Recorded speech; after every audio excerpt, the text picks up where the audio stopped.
Salut, juste avant de commencer la vidéo, un petit mot pour te prévenir. Pendant une semaine, jusqu'au mercredi 3 novembre 2021 à 23h59, je t'offre 50% de réduction sur toutes mes formations. J'ai décidé de te raconter toutes mes pires anecdotes sur le salariat et donc je me suis dit que c'était le bon moment pour te partager un code promo pour t'aider à passer à l'action, quitter le salariat et retrouver tes 3 libertés, financières, géographiques et temporelles. Voilà, si ça t'intéresse, ne traîne pas, je te mets le lien en description, t'as plus qu'à cliquer dessus, et n'oublie pas que ça dure que quelques jours. Allez, c'est parti pour la 3e histoire de mes pires anecdotes dans le salariat. Celle-ci, elle est courte, mais elle est intense. Donc après une longue période sans emploi, je tombe sur une offre d'emploi de commercial terrain dans le domaine du marketing. Apparemment, je dois vendre des sites internet à des petites entreprises locales autour de chez moi. Bon, je me dis, ok, pourquoi pas, ça colle parfaitement avec mes connaissances, et puis voilà, je pense que ça peut être sympa de parler de ce que j'aime à des commerçants. Bon, j'avais jamais été commercial avant, mais l'annonce, elle donnait envie.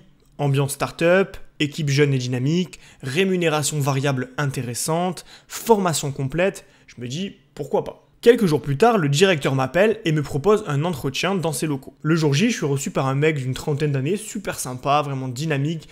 Vraiment, le gars, tu sens que son entreprise, vraiment, il y a une bonne ambiance, tout le monde est à l'aise. Vraiment, je sens une bonne vibe. Il me vend super bien le poste et me fait passer quelques tests de routine, voilà, pour voir si je suis à la hauteur pour le poste. Bon, je les passe tous haut la main et puis il finit par me dire qu'il est très intéressé par mon profil et qu'il veut m'embaucher. Bon, ben ravi, j'accepte. Et puis, quelques jours plus tard, je suis envoyé à Paris pour une semaine de formation au siège. Il y a énormément de nouveaux de la France entière qui viennent participer à cette session de formation. D'ailleurs, le formateur, il nous dit que l'entreprise, elle a été nominée au top 500 des entreprises françaises qui ont la plus forte croissance dans l'année. Bon, et cette session de formation, on se croirait en colo, l'ambiance elle est super bonne. On fait des jeux immersifs, des mises en situation en mangeant des viennoiseries. La semaine passe et puis on retourne dans nos villes respectives pour commencer à travailler. Fini l'ambiance colo, on nous jette dans la fosse au lion.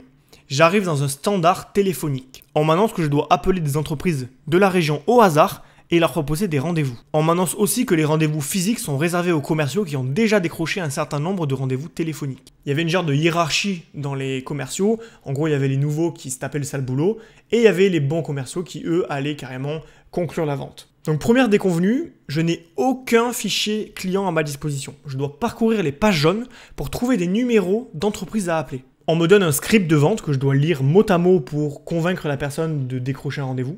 Et deuxième truc qui me gêne, c'est qu'on me demande de me faire passer pour un employé Google. Alors je suis pas juriste, mais je suis pas convaincu que ce soit bien légal. Bon, je joue le jeu et je lis le script comme tout le monde. Et sans surprise, je me fais manquer de respect et raccrocher au nez la plupart du temps.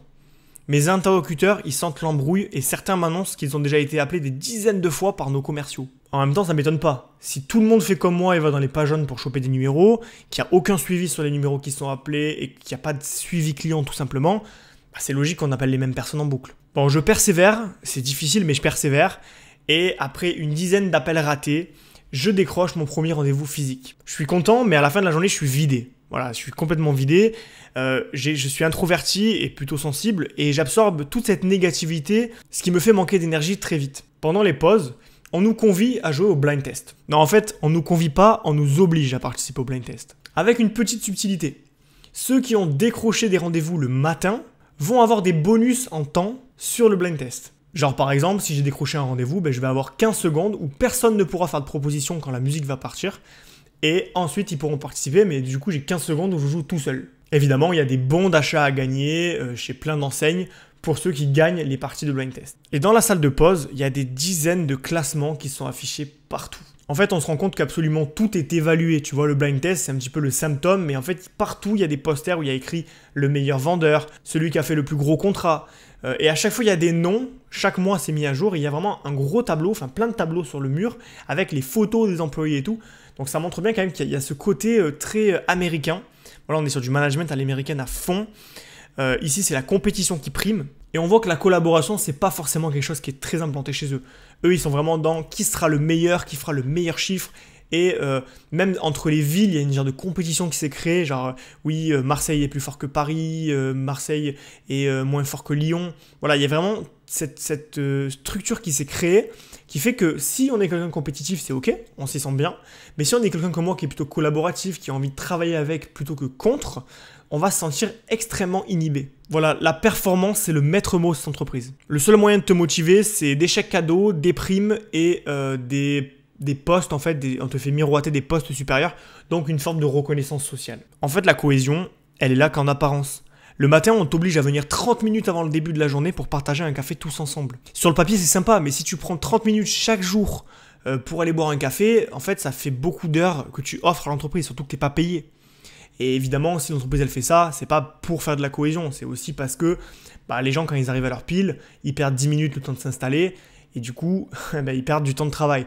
Eux, ils font en sorte que tu arrives une demi-heure avant, que tu te mettes en place pendant cette demi-heure et que à leur pile, tu commences à bosser et que tu sois totalement opérationnel et que tu ne perds pas de temps. Même chose le soir en fait, si tu pars à leur pile, tout le monde te regarde de travers, c'est-à-dire qu'il ne faut pas partir à leur pile, il faut montrer que tu restes jusqu'au bout. D'ailleurs, la plupart des gens, ils restent jusqu'à 19h, 19h30. Donc les mecs, ils arrivent à 8h30 alors que ça commence à 9h, ils partent à 19h au lieu de partir à 17h. Donc les mecs, chaque jour, ils font 2h30 gratuitement.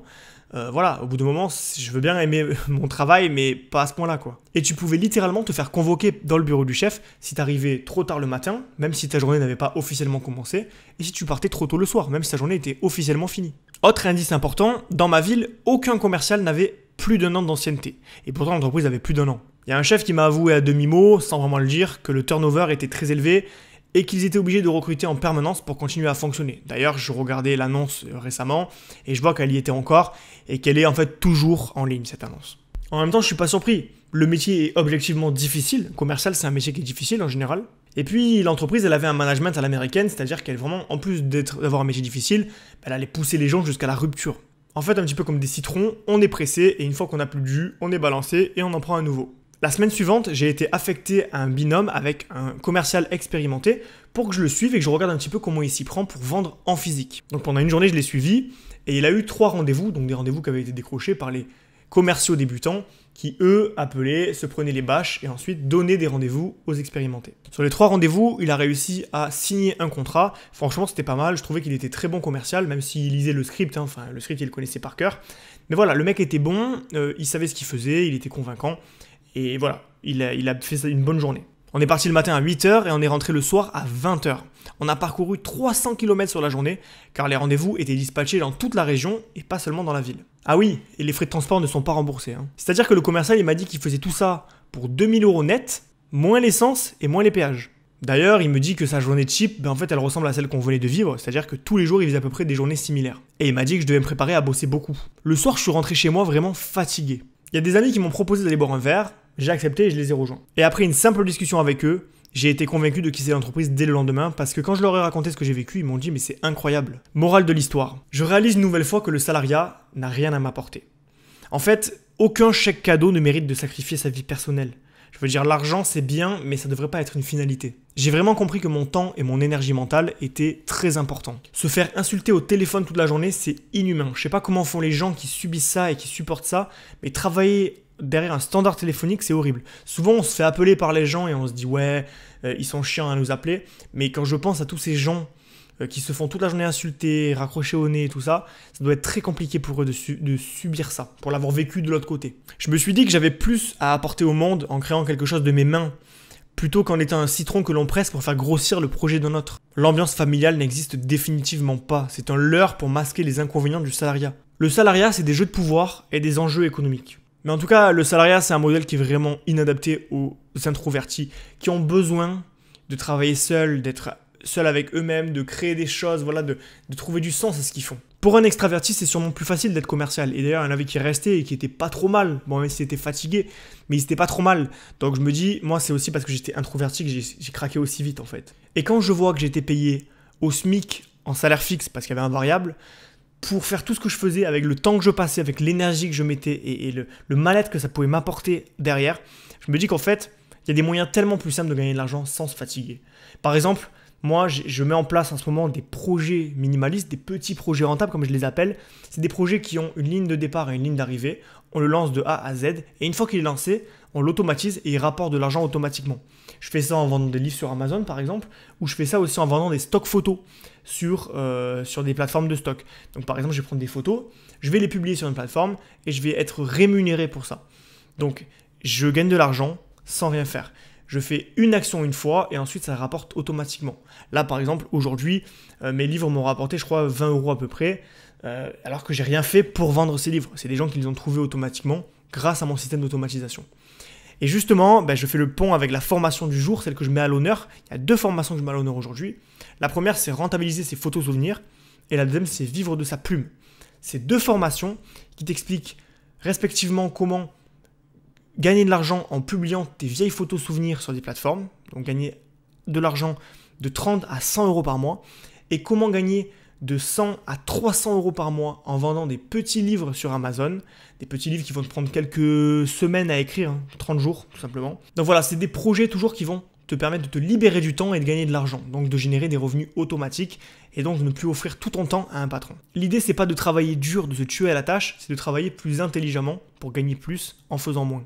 Et je te rappelle évidemment que toutes mes formations sont à moins 50% jusqu'à mercredi prochain, donc mercredi 3 novembre 2021.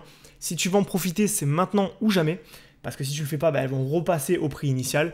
Donc si une de ces 2 formations t'intéresse, je t'invite à cliquer sur le lien en description. Ça va appliquer automatiquement la réduction à toutes mes formations en ligne jusqu'à mercredi évidemment. Et tu vas pouvoir les rejoindre à bas prix. Voilà, si tu hésites depuis un moment, si tu as envie de te lancer, de rejoindre une formation, de créer des projets qui vont te rapporter de l'argent hors du salariat pour commencer à mettre un pied devant l'autre vers la liberté financière, pour te dire, ok, dans 2-3 ans, je vais pouvoir quitter définitivement le salariat.